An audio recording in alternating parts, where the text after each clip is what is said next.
creative friends, it's Gwen and I'm back today with another scrapbooking process video. Today's share is for Cocoa Vanilla Studio and I'm going to be using their These Days collection for this page. I've got all my goodies out here and I am actually going to be focusing on the A5 paper stack for this layout. We are doing a bit of a feature on this one for the blog today. Not a challenge at all though, because it's filled with beautiful papers. Some of them are exclusive as well. And I just wanted to show you here that the reason I love the paper stack is that the prints are far smaller than on your 12 by 12 pattern papers, which makes them perfect for backing cut files. I also really love using them for backing my photo, for creating a photo mat. Sometimes when you have a very thin photo mat, which is most of my, on my pages, I prefer the edge of the photo mat to be quite thin. And quite often, if you're using a print that's very large, you really lose the look of that print. So using the prints in the A5 paper stack, where the print is smaller, you really get a better feel for the print that's on that pattern paper. I hope that makes sense. So I've backed my photo with the green print there, the green leaf print from the paper pad. And I'm also going to go ahead now and back this cut file. This one is from Cut to You and it is called Floral Banner 3. And as you can see, I'm actually going to begin backing the file by backing the little banner piece. I'm not going to do the florals just yet. And you can also see here that the piece of A5 paper doesn't run the full length of that banner. So I've got a bit of a problem that I need to solve here in regards to that. So I am just going to quickly back the left-hand side of the banner piece. And then I'm going to add the pattern paper to the right-hand side of the banner piece, which will leave a bit of a gap in the center. But that won't matter because I'm going to place my photo over that gap. So no one will know, no one will be any wiser that there is a little gap in the middle there where I ran out of pattern paper. Quite often I do all of the backing of the cut file in advance of doing the video, just to keep the video short and to help sort of speed my editing process. But I do get a lot of questions about how I go about backing the files. So I thought for this one, because I knew I was going to be using the A5 paper pad for all of backing, I thought why not record that for you so that you can see. I did also quickly show you there while I go on and do the other floral elements of the cut file. I showed you my background there. So I have got the wood grain pattern paper as my outer edge for the layout. That one is called Pretty Posies.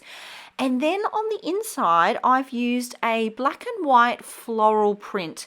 That one is called Neighborhood. But I found that when I added the cut file over the top of the floral background, that it was a little bit busy. But I really wanted to still have that print showing.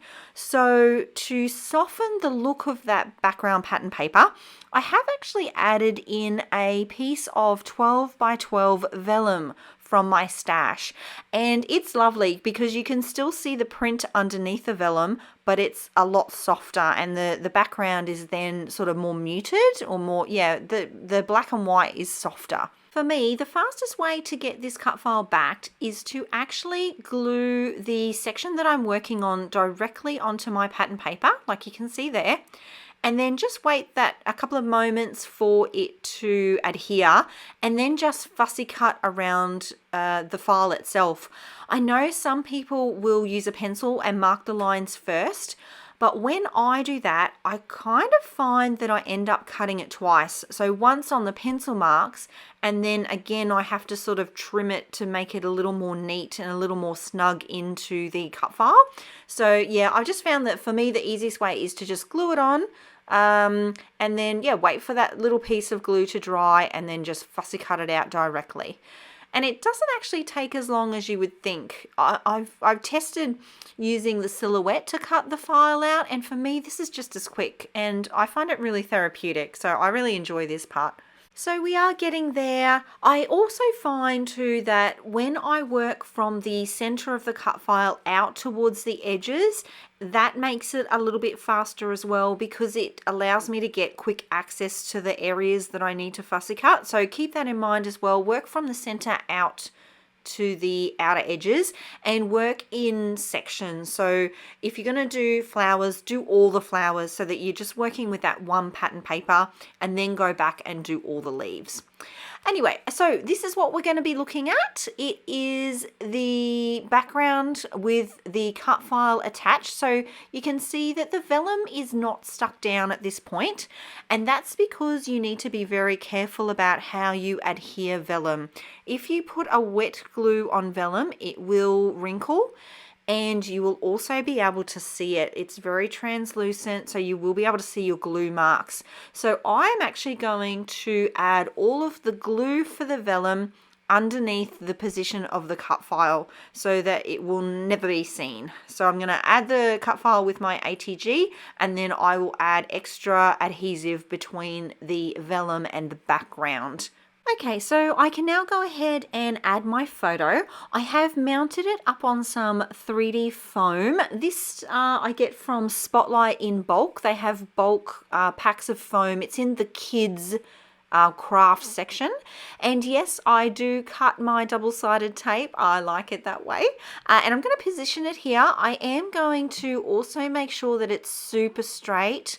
I don't really have any guidelines in my background. There's no geometric pattern or anything to line it up with, so I am going to use my T-square ruler just to make sure that it is exactly where I want it to be, nice and straight, just like I did with the banner piece there. Okay, so it is time to embellish, and I'm going to be starting with lots of elements from the die cut floral ephemera pack. This pack has a bunch of really pretty floral elements and some lovely leaves, and what I'm going to do is sort of build on the cut file, so it will be the base, and then I want to add in some of these die cut floral pieces to create a floral cluster around my photo. So I'm looking for pieces that are quite large and pieces that will layer with the flower elements that I already have there. So there's a bit of auditioning that happens, and I really enjoy that process, and I won't stick anything down until I'm happy with the like how it's all working together. Oh yes, I did also pull out the Take Flight pattern paper, which is the one that has a bunch of really sweet butterflies printed on it. And the thing I love about this pattern paper is that the butterflies come in lots of different colors. So you can really mix and match them and choose the colors that fit with the other colors in your photo or on your layout. Or you can mix and match and have one of all the colors. So for this page, I am going to stick with the peachy, pinky tones, and I am going to fussy cut out, I think 3 or 4 butterflies in the end, and I'm going to use those along with my floral elements here to create my clusters. Now, as for the design for the page, this one is more of a centered design with everything sort of sitting in the center of the layout. I am going to create a visual triangle, and that will end up being, there'll be quite a large embellishment cluster along that left-hand edge of the photo. I will then do one that's sort of in the top left-hand side of the photo where I'm working there with the banner suite. And then I will do a very small cluster on the right hand side of the photo near where the banner edge sits. There's a lot of auditioning that goes on, but that's where it ends up. That banner, that sweet banner there, that does not stay. But what I do end up doing is using that die cut banner piece that says Picture Perfect Moments that's sitting on the left of my table there. That ends up being the title for my page and the largest element that I have within my embellishment clusters. Yes, I do need to lock into position the leaves and this large floral die cut first. And once I'm happy with those, I will then layer the title element over the top of them. I really love how this large die cut piece fits with the layout. I feel like the fact that it's sort of text on a banner is a nod to the background where there's a banner, and it's just the perfect size. And although I wasn't planning on it being my title, when I placed it, I was like, yes, that's going to be my title, sorted. I don't need to worry about messy thickers or coming up with my own title. I can just place this one and it is perfect. I was lucky too that I also had the space for it. Often I leave my title to the last minute and then I've run out of room. So it felt good to actually lock that in and get that sorted before I left it too late. And now I can go ahead and start adding in some more medium-sized embellishments. I am going to go with these yellow floral pieces.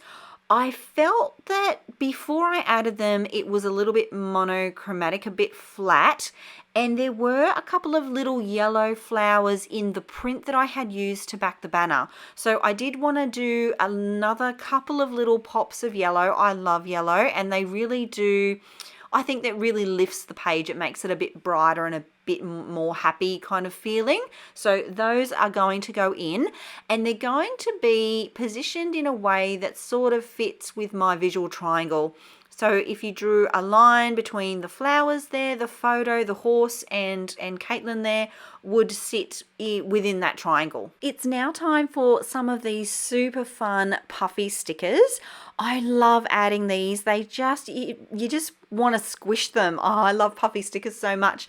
And there's some really nice ones in this collection that were a really perfect size for adding that little sprinkling detail to my layout. I also added in one of the wood buttons. They are really fun to add, and I really like their dimension. As I'm adding these things, I am thinking about that visual triangle, and I'm making sure that each of those points in the triangle, they all have a wood button. They will all end up with a puffy sticker. In a moment, I will give them all one of the type sentiments from the accessory sticker sheet as well.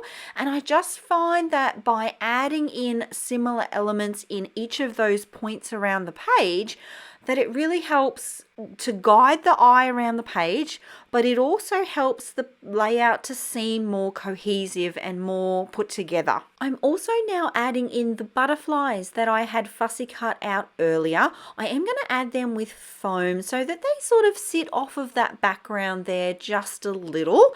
And they're sprinkled around the page in a similar way. Again, I'm just looking at how the eye is flowing across the page, and I'm going with the design. I'm not trying to fight it.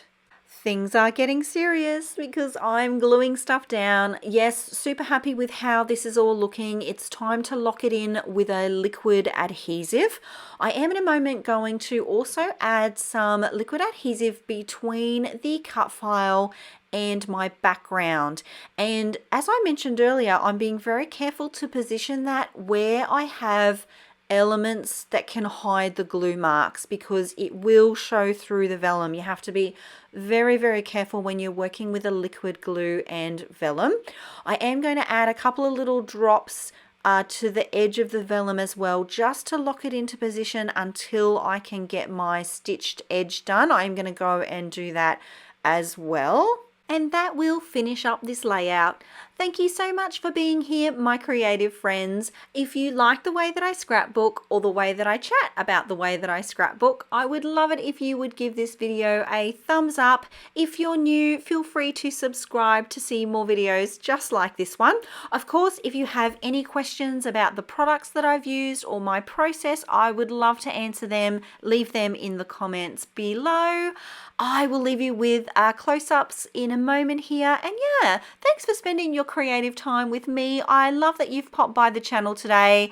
And until next time, I'll see you in the next video. Bye.